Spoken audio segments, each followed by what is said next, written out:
Hello, my name is Amos Tarfa, and I'm a medical physicist and an educator who lives in the Midwest in the United States. Today, I want to talk briefly about the state of education in America. I know it's very clear. We know that there are challenges in education on many levels, and we will be discussing this in this series on my channel.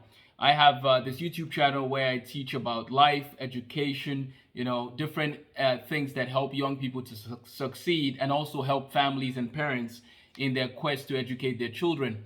And so what I would like to do briefly is go over some of the concerns I have about education, looking at what Thomas Sowell has said in his book, Inside American Education, and as well as the other one called Charter Schools and Their Enemies. We're going to do a book review of those books, but then my goal is to show some solutions to help families to flourish in the day and age that we live in. See, I understand the different challenges that parents face, partly because I have educated or helped in tutoring many students, hundreds of students. And one of the things that you would realize is that the challenges facing American education are not necessarily just a funding problem. Some of the school districts that are very well funded in America still have students who cannot do algebra, students who cannot read at grade level, and so on and so forth. But I want to start with two quotes in this series. So I'm just introducing the series today, but I want to encourage you to think about, where do we go from here? How can you educate your child and give them the best education possible, right? So here's the first quote that comes from the Thomas Sowell 1993 book, Inside American Education. He says, "For the first time in the history of our country, the educational skills of one generation will not surpass, will not equal, will not even approach those of their parents." This is from John Kopperman. So Thomas Sowell starts the book with that quote. And so it's a sad thing he's trying to say here, that for the first time, we will see a time where one generation will not surpass, will not equal, or will not even approach those of their parents. Now, we can get into a debate of what that means if you think that, a lot of those who are getting educated today can compete with the education of their parents. But let me just give two quick comments here about the state of American education. One of these is that a lot of people in American education, a lot of students, when they're asked questions, they would say things like they feel that their classroom is, a welcoming place, and they can say what they think is right, and so on and so forth. Let me pull up an example here. There was a student that was asked about what they thought, if what they learned was wrong, how they would feel about it. So here's what they said. Will it bother you that some of the things you learned were wrong? The student said, "Not really, because what we really learned from our teacher was that we are worth listening to, that we could express ourselves, and that an adult would listen even if we were wrong. That's why she will always be our favorite teacher. She made us feel like we mattered, like we were important." Now, I understand the importance of making people feel, important. I understand the importance of valuing people. Yes, I get that. But we don't have to do that at the expense of teaching them to think critically, at the expense of teaching them to analyze things clearly, right?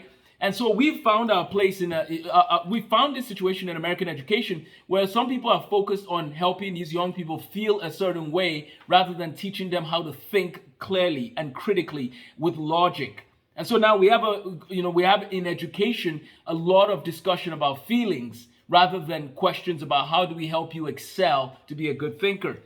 Now, in his other book, Charter Schools and Their Enemies, Thomas Sowell says, on the third page here, in terms of just introducing the book, he says, "To those children whose futures hang in the balance." To those children whose futures hang in the balance. Here's the deal. We do not have to sacrifice truth and logic for feelings and nourishing and making children feel like their lives matter, which of course their lives matter. They're made in the image of God. We know that. But what are we doing in encouraging them to grow and to strive to do better, to excel, and not to settle for less?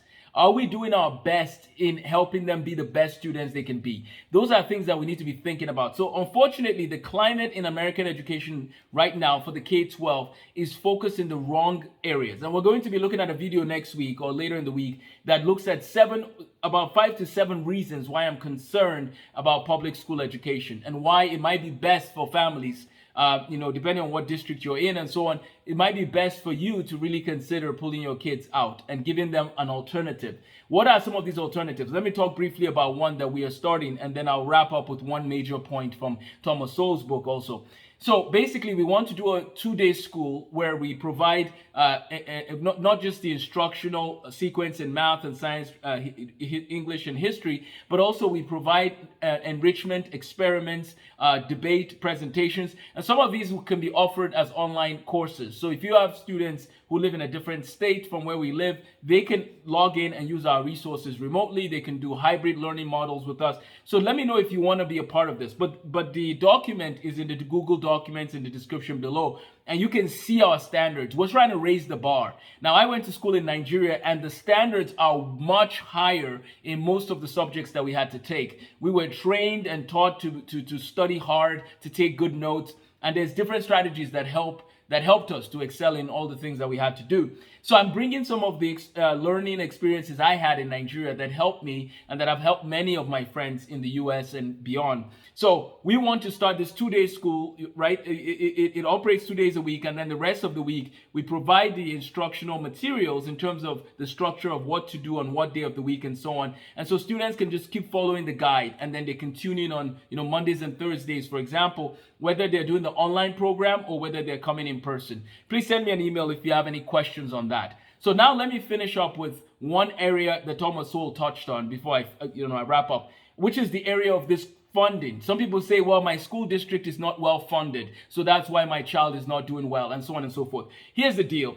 It's 2022, and there are some amazing resources out there. A lot of them are free. You can take courses from MIT, Harvard, Yale, all over the country on different subjects, right? For the high school and above. But and college, but some of these courses like Chemistry 1, I also taught in high school. So you could take these courses for free, or you can use materials on YouTube. Just look up any topic. So the question then becomes how to guide and coach your child. And if you have questions on that, let me know. I can provide you with resources to guide them along the way. We have the resources in terms of availability online in the libraries and so on. So what we might need now is just how to coach children, no matter what district they're from, how to coach them to excellence in academics. This is possible today. Why don't we help more and more students to pursue excellence in academics? Let's show them the value in learning to be lifelong learners. There is a way out of any cycle in America. By the grace of God and with hard work, there are ways to deal with the challenges that people face in underperforming schools. So for you specifically, we can help your child by using tools and resources that are readily available. But for the problem as a whole in America, it is very unfortunate that our K-12 schools, which are already ranked very low, are really focusing on some of the wrong things. Feelings will not solve our problem. A lot of American young people, when they're asked questions about whether they're confident in their answers, some of them will say, well, I feel like it is right. And then they end up being wrong, right? Well, they think that the feelings are what matter most. But then we look at our counterparts in many other parts of the world, in Nigeria, in Asia, in China, in Japan, and so on and so forth. And a lot of them, even when they are good at the material, sometimes they take caution in answering if they know if they're right? It's like this. Unfortunately, we have this approach to learning in America where we want to say that, if it feels right, then it's probably right. That's not the case for truth. Truth involves digging deep, going to understand why it makes sense, and so on and so forth. Anyways, thank you for watching this video. I just wanted to give an overview of some of the books we'll be studying. I hope you join me as I study them. And please, if you have any education needs or if we can help in any way, let us know. I have my link to my math courses in the description as well. I want kids to excel in all subjects, but I've also started a math sort of sequence in pre-algebra, algebra, and so on. So please feel free to email me if you have questions on that as well. Feel free to subscribe and share this video. And I look forward to changing the educational experience for young people all across America and helping teachers and parents to help young people flourish. Have a blessed day. Thank you.